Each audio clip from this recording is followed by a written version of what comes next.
Welcome to Adoption Roundtable, a place to encounter the latest adoption research, policy, and practice in an accessible way. This is a space for adoptees, adoptive families, birth families, and adoption professionals.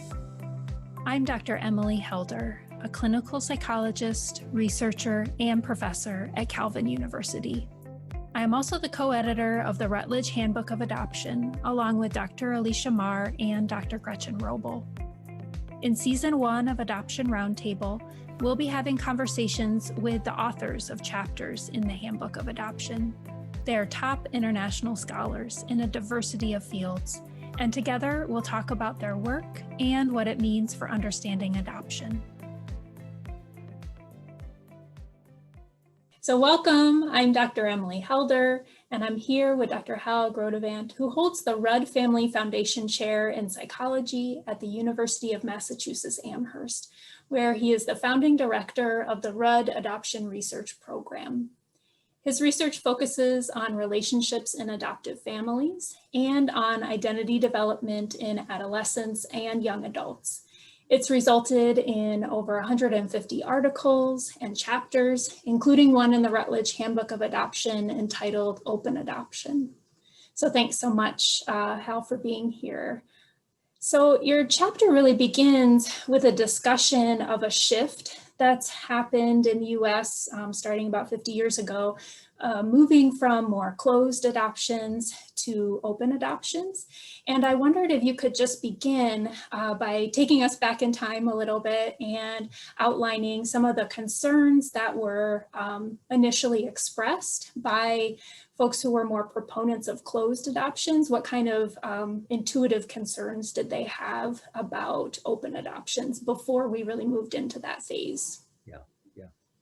Well, Emily, thank you very much for inviting me to be part of this series. I've really been looking forward to it, and I'm glad that we actually are able to use some of this technology now to be able to kind of disseminate some of our work and our perspectives more broadly. So I hope this is helpful to your audience. Mm-hmm. I think you're really right to want to go back in time a little bit to what things were like 50, 70 years ago, because the whole kind of, our whole way of thinking about family was different back then. I think in the, and I'm talking mainly about in the United States and in Western Europe, but mainly in the US, that we had a much narrower view of what family was. You know, there was, now we talk so much about family diversity and the many different forms that families take and many types of relationships and everything. But back at that time, there was pretty much one kind of standard mold for families.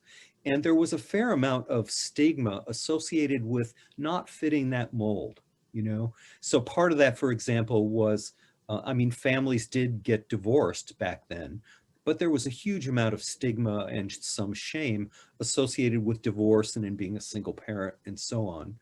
And I would say for adoption, the stigma was more subtle, but it was there.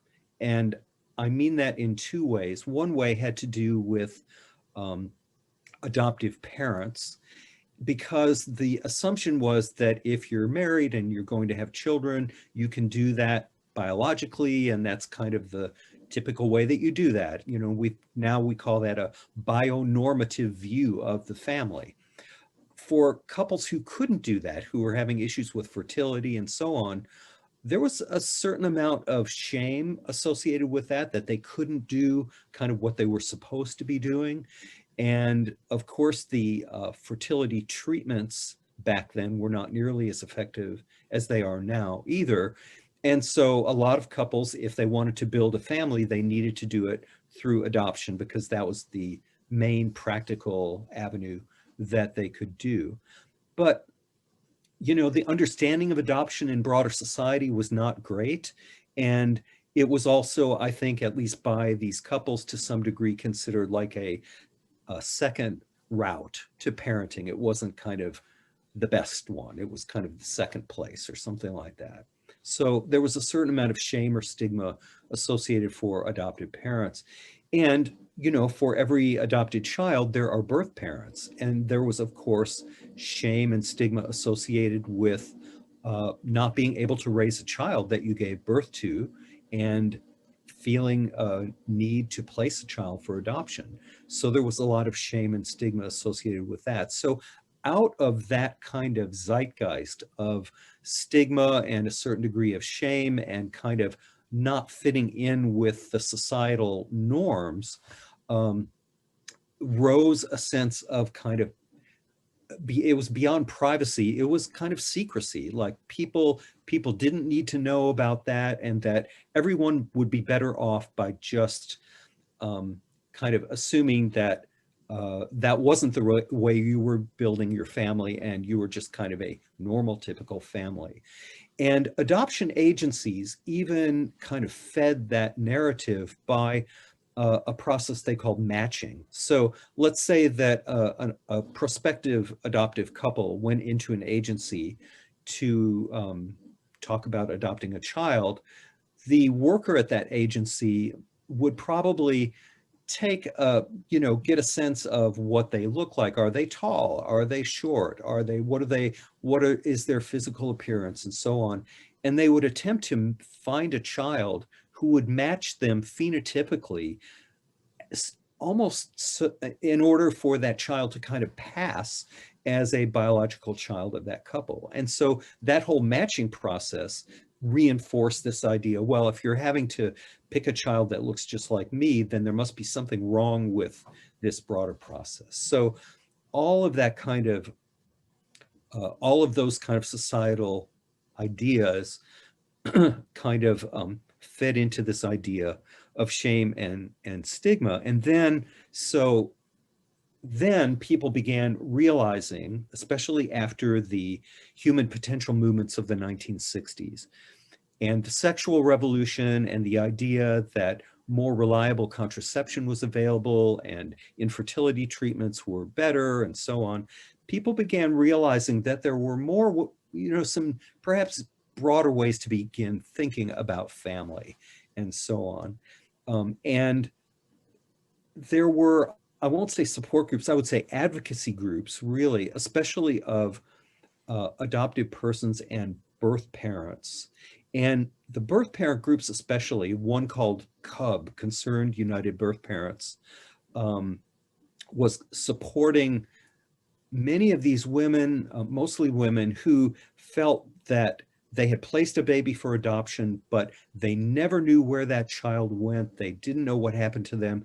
And it really was a huge, it had a huge negative impact on their lives, because they really found it hard to think about other things.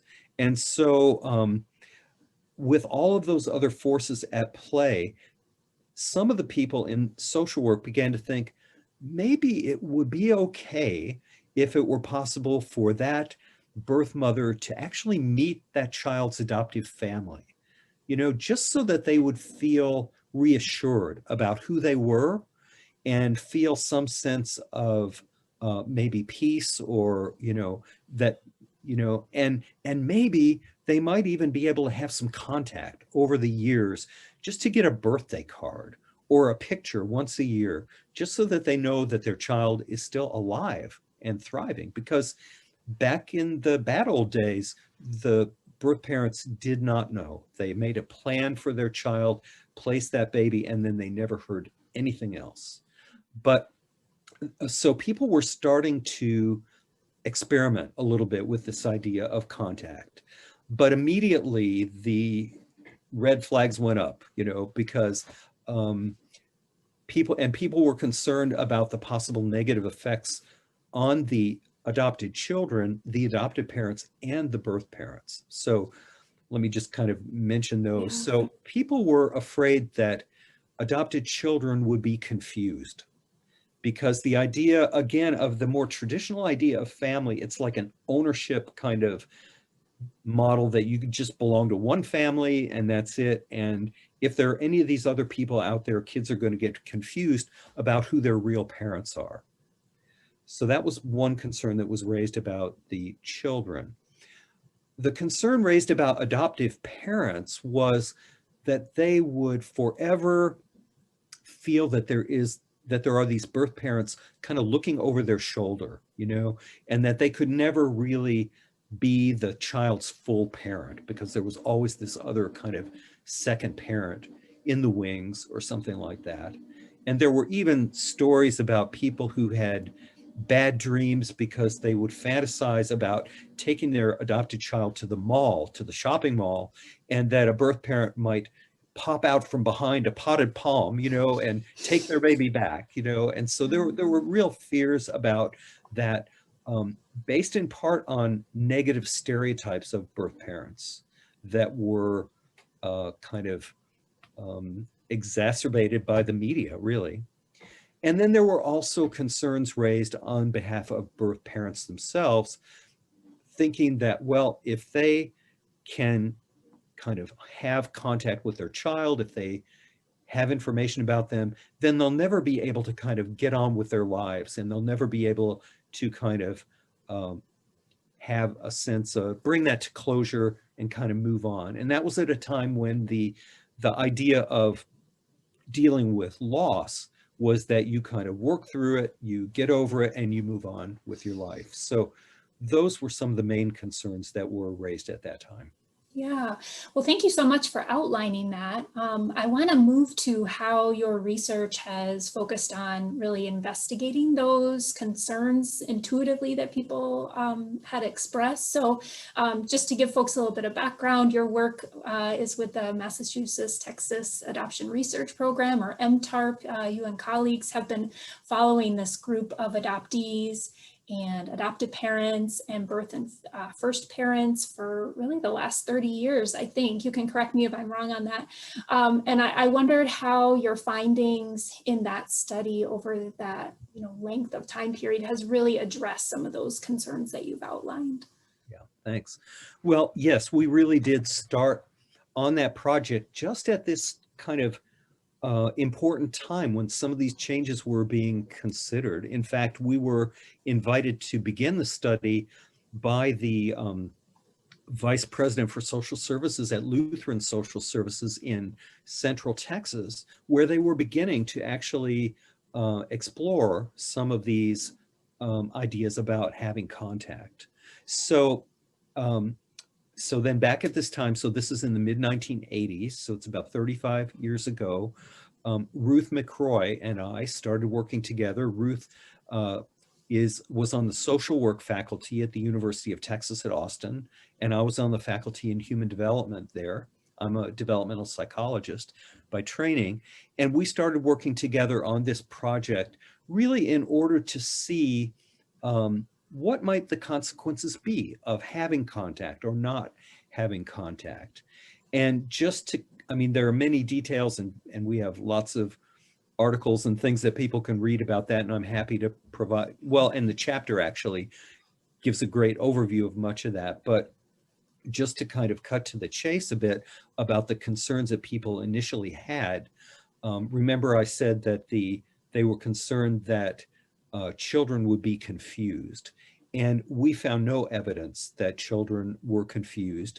Even the kids who had frequent and ongoing contact with their birth parents, many times they also had contact with a lot of other birth relatives, birth grandparents, birth aunts and uncles, and things like that. And they weren't confused by that. They knew that their parents, their adoptive parents, are the ones who put them to bed every night, read them stories, take them to the dentist, help them with their homework, do all those things.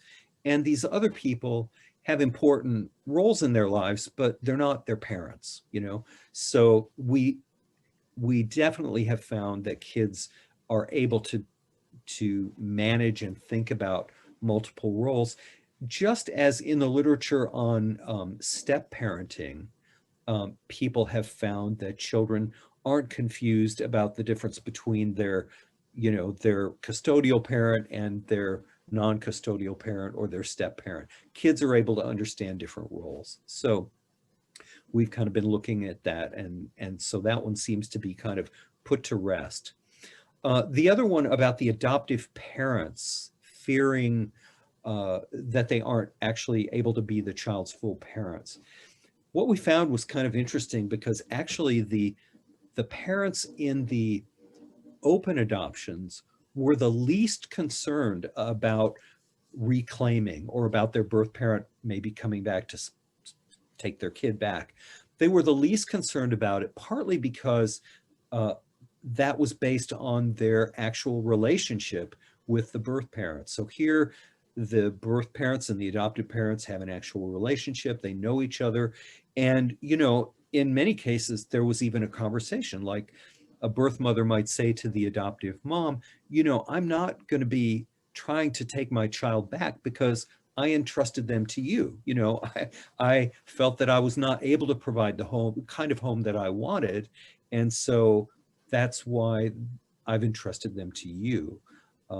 But I would love to know how they're doing and so on. So, and the most fear of reclaiming was in the totally closed adoptions, when the adoptive parents' only knowledge of birth parents was what they gleaned from the media and from scare stories that are out there. And, you know, of course, the media's goal is to sell papers and magazines and websites and all of that. And they don't put boring, they don't want just the ordinary stories of everyday successful life. They want things that, you know, are enticing and so on. So there were a lot of negative stories that occurred in the news, and that's the stereotypes that people had. We also have birth mothers in our study. We have 169 birth mothers who participated in our study, and we followed them over time to look at patterns of grief and loss and how they've dealt with that. And one thing that we've clearly learned is that loss is, and the grief associated with that loss, it's not something that you just get over with and move on. You know, we've talked to many birth mothers, and not one of them has forgotten that they made a plan for their child to be adopted. That's a decision that they remember every day. They often think about their child every day, but they have figured out a way to come to terms with that and to come to peace with that, in a sense. So the birth mothers who've been best able to do that are the ones who have contact, because they know that their kid is okay. They know that they're doing well. They feel secure about that. And the ones who had the most difficulty are ones who actually had a little bit of contact at the beginning, but then it stopped.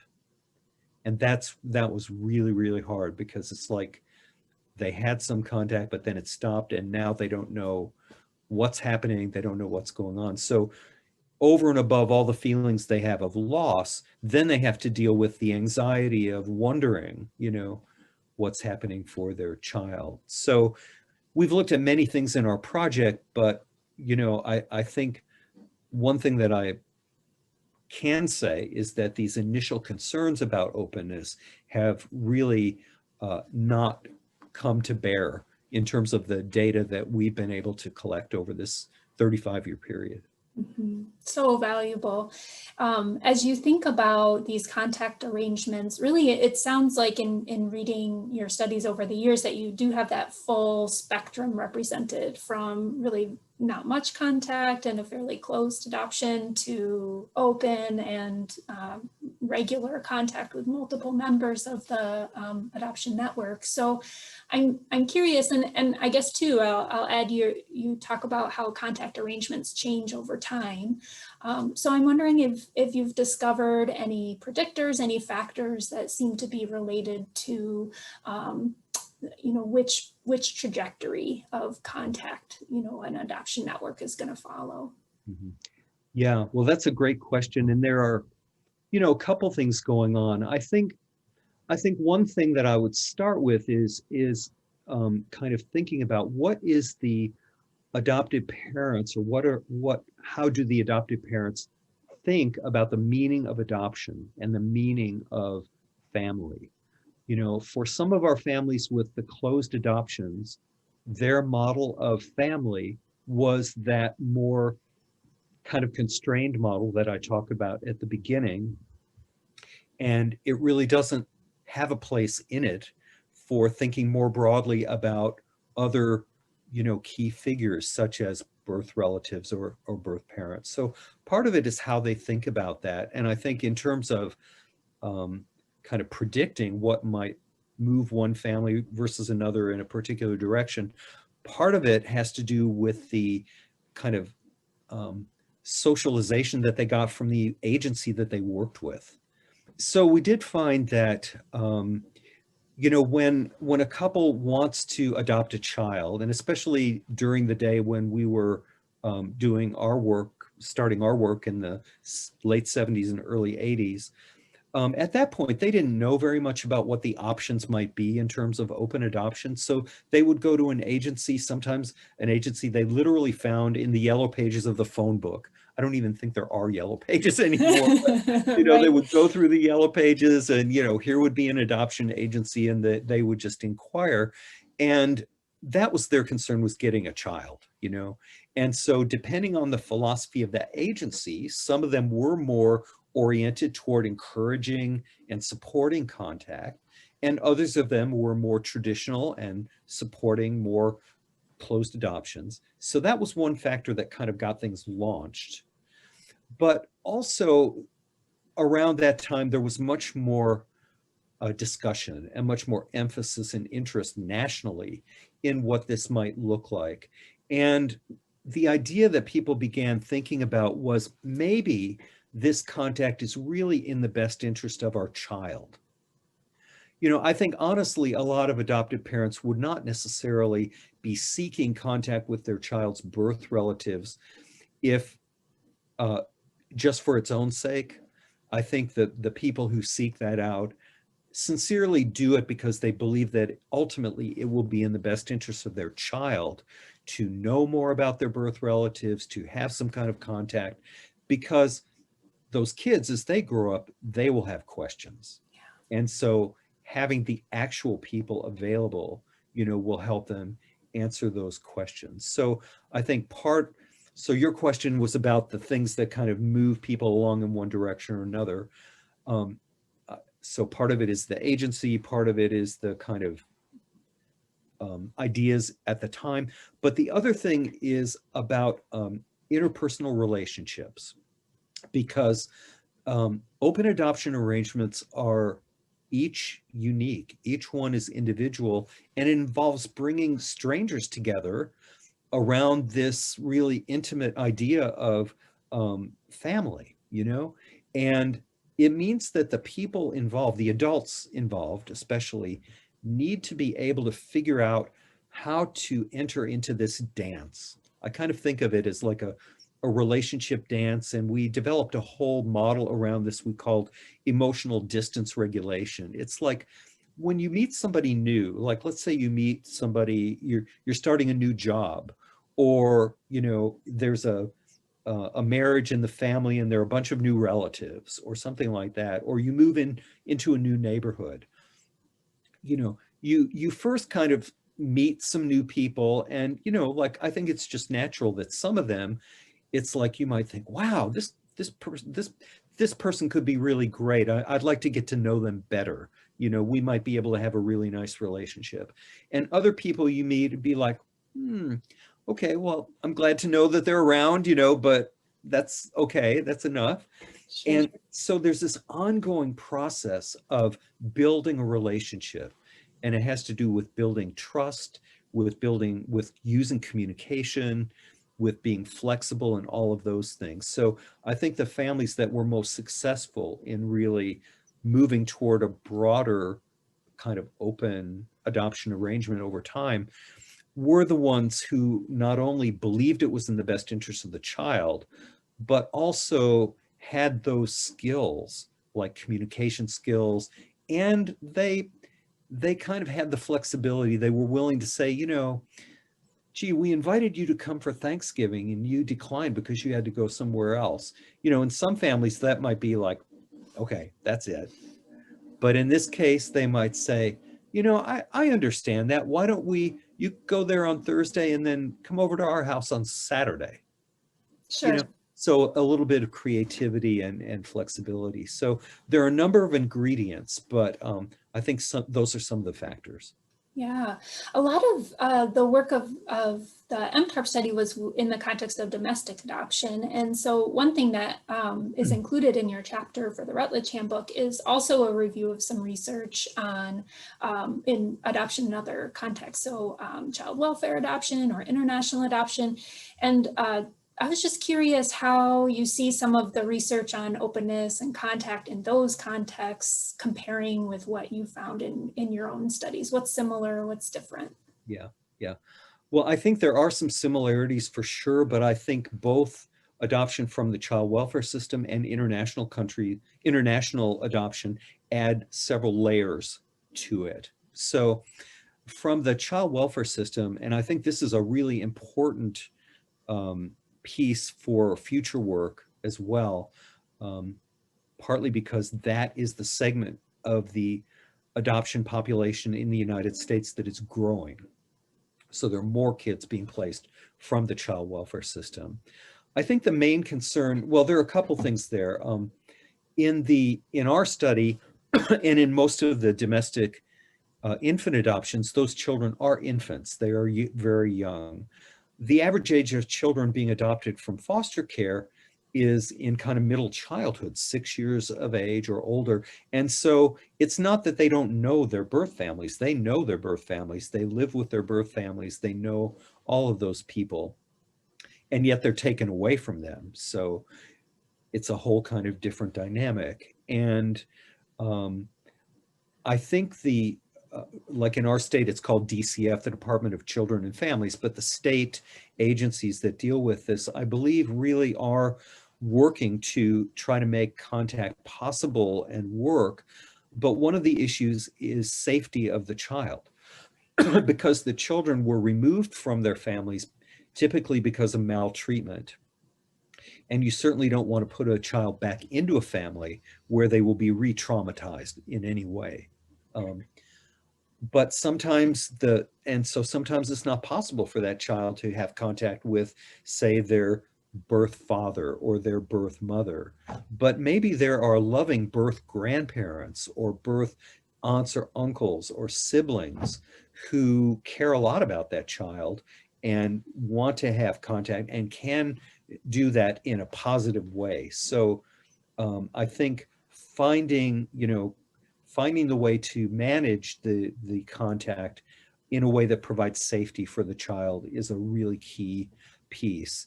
And it's complicated. It's complicated because sometimes it means that kids need to be involved in supervised visits.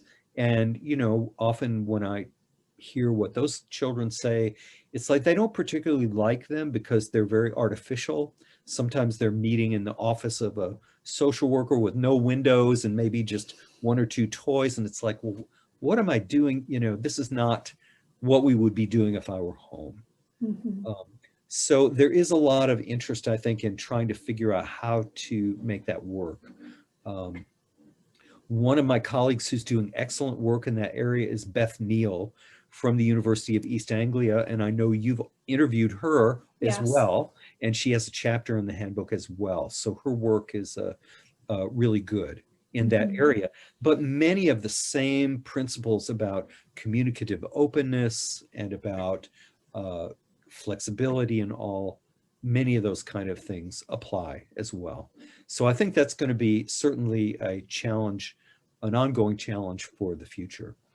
In terms of inter-country adoptions, there you have all the layers involved with the differences in cultures and the differences in languages and so on.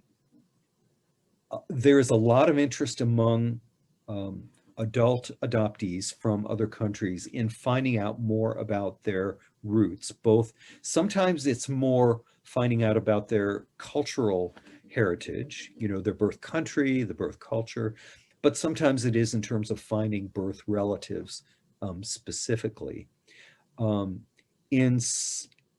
would say in some countries it's extremely difficult. For example, in China, during the era of the one-child policy, um, parent, you know, a couple who had a second child, um, basically in order to prevent them from losing their home or losing their job, they couldn't raise that child. And so the child often was taken to a police station or a fire station and left.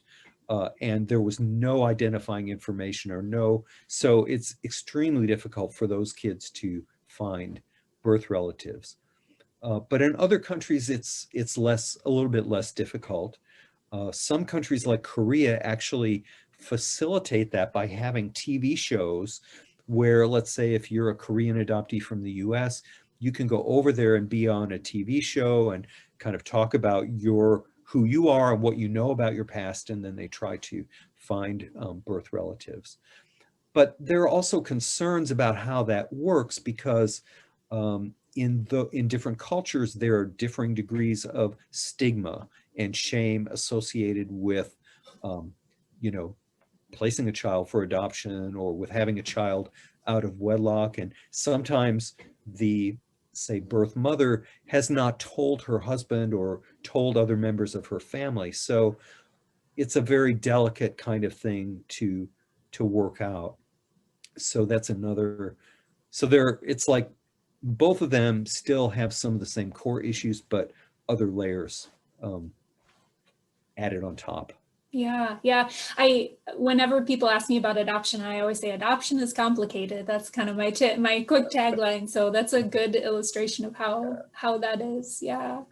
A lot of what you've said so far is so practical in terms of its application for members of the kinship network. So, you know, if I'm thinking about like advice that you would give them if they're seeking to maintain this openness or contact, you've talked about flexibility and communication and really that broadening ideas of family. Are there any other pieces of advice that you would add beyond what you've already said for kinship network members? Yeah, I think I would say, well, one thing I would say is that if we've learned anything from our project, it's that these relationships do change over time. So it's, you know, kind of like you should expect change. The other piece, I mean, we've been talking a lot about the adoptive parents and the birth parents, but, you know, kids grow up and they have their own ideas too about what they want. And so I think an important piece is for all of the adults to listen to the children in terms of what works for them, you know, and the idea of forcing contact on a child who isn't interested is probably not a great idea. You know, there might be ways for the adults, let's say that there's a period where that child is just not interested or even, you know, doesn't want contact.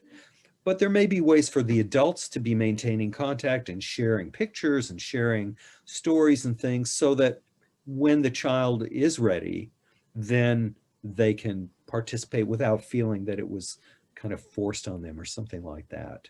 Mhm.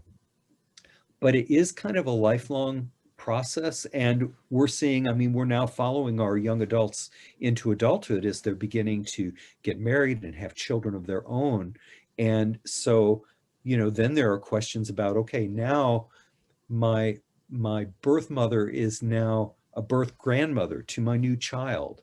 And how is my birth grandmother going to navigate her role with respect to with the adoptive grandmother, you know, because now we've got these two people who have to figure out, you know, like new roles with regard to each other. And that's part of this whole thing is that there's no kind of cookbook for this. There's no instruction manual, you know, it's like these different relationships have to be kind of figured out.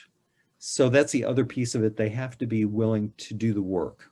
You know, they have to realize that it's not that you just bring that child home from the adoption agency and then you just do the same thing that other parents do. It's like it's adding it, you know, but the positive thing is when we talk to parents about whether they would do it again or whether they like, you know, and they say, absolutely, you know, parents say, yes, it's been wonderful. We would certainly do it again.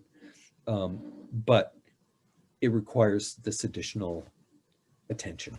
Yeah, well, in navigating that, I would think a lot of members of the network would appreciate support from, adoption professionals, maybe from agencies if there's a continued relationship. I'm curious what you see as the role of adoption professionals or agencies in helping the members navigate these kind of open relationships. Yeah. Well, I would say there are kind of two layers to that. And one I think we're doing pretty well at, and the other one needs some work. So the one we're doing pretty well at, I think, is a broader kind of educational opportunities out there. There are a lot of, I'm at UMass Amherst, and we have the Rudd Adoption Research Program, and we have conferences and videos and a website and all of that kind of stuff. And I know you're putting together a whole series of videos and podcasts, and there are quite a few of these really good resources out there. So broadly speaking, I think we're doing much better at that than ever before.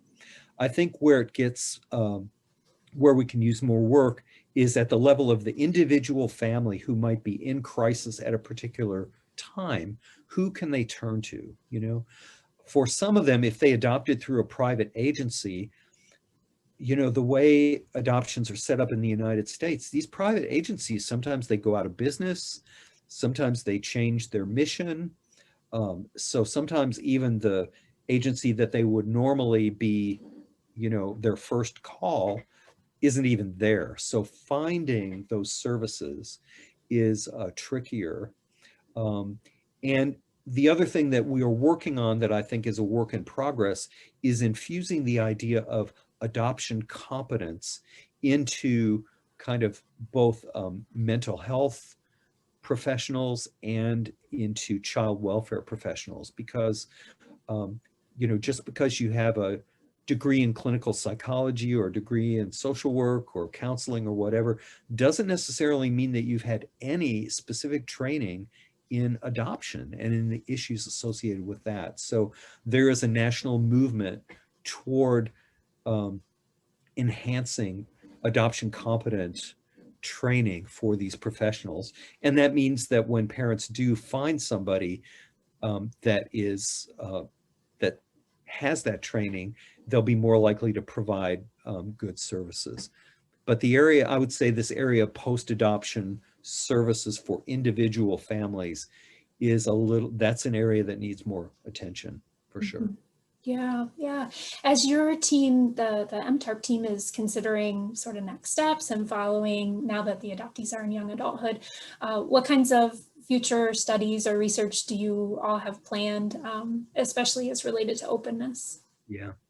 Well, right now, we have quite a bit of data that we've collected that we're still analyzing. And among the, I would say, the intriguing topics we're looking at, one is this transition to adoptees becoming parents. And how does that transform their family? And how does that change the relationships among the grandparents and all of that? So we're beginning to look at that in more depth. And I think that's going to be really, really interesting because, again, it is a lifelong, kind of process. So that's one of the big ones we're looking at.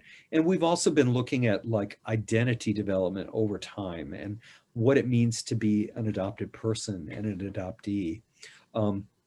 We have here at UMass, one of our kind of community partnerships is with Big Brothers Big Sisters, and we have a mentoring program. We call it the Adoption Mentoring Partnership, where we match college students who are adopted with little kids in the community who are adopted in a mentoring kind of relationship. But we've been doing research with our mentors to find out about their process of enhancing their own self-awareness about what it means to be an adopted adult and how that's working. So we're looking at that now in more detail, and also thinking about what is the effect of being a mentor on your own personal growth and development in terms of understanding of adoption. Right. Oh, those sound so interesting. I'm eager to follow and watch the results for that. Yeah. Well, thank you so much for both for writing the chapter, of course, but also for setting aside a little bit of time to talk about some of the themes that came out of it. Thank you so much. Thank you. I've enjoyed it. Thanks. Thanks for joining us at Adoption Roundtable. Please subscribe wherever you access your podcasts. We love to hear from you and have conversations about your reactions, questions, and experiences. We'd especially appreciate feedback if you have topics or questions that we could address in future episodes. You can find me on Facebook at helder.emily and at my website, emilyhelder.com. There you can sign up for my newsletter for the latest on adoption research and practice. Thanks for joining us.